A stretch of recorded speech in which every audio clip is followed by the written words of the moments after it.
Our common future requires large amounts of materials to build the infrastructure for equitable and clean development.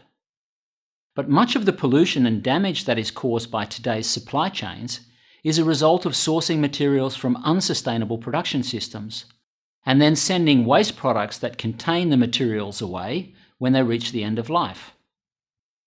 Society needs more knowledge of the role of circularity in reducing resource dependencies, securing supply, and protecting societies.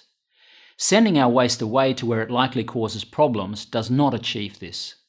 There is also a need for a range of societal actors to demand that all key materials are sourced from countries that have effective systems to protect their societies and the environment.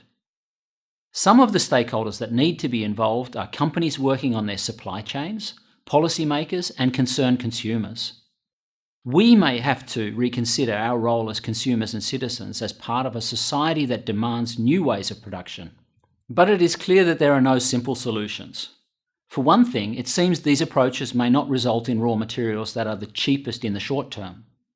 One part of a sustainable solution can be to help develop systems in less developed countries so that both their raw material production systems and their recycling systems become safe and beneficial. But another part is to source from countries that can and do conduct operations responsibly. The same can be said for the recovery of materials from end-of-life products. And this part of the solution very likely requires that wealthy industrialized countries and their citizens host more of these industries than they do today.